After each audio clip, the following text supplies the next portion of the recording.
Yan, ganito naman mag-setup sa SAIOI 15. Yan, start nyo. Yan, next nyo. Yan, pwede nyo na yung next yan kahit hindi tayo mag-activate. Check nyo. Yan, kahit ano dyan, naka-off yan o naka-on. Skip nyo. Skip. Skip lang. Tapos next nyo. Kung anong gusto nyo dyan, piliin nyo lang. Tapos start. Yan, tapos gagawin nyo para may Play Store na kayo. Punta kayo setting.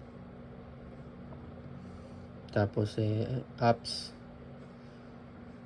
Tapos dito, yung 3 dot. Tap nyo lang.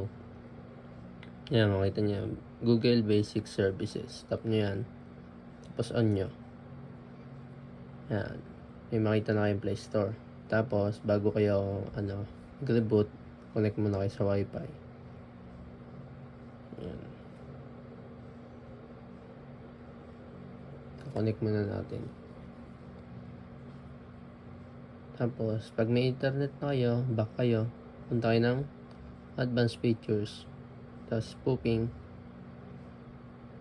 I-dark mode ko para mas maganda. Yan.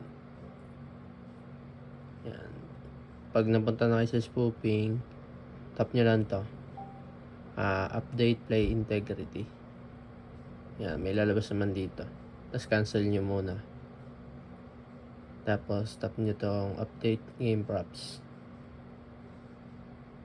Yan, updated successfully. Cancel nyo ulit yan. Tapos, reboot nyo na yung phone.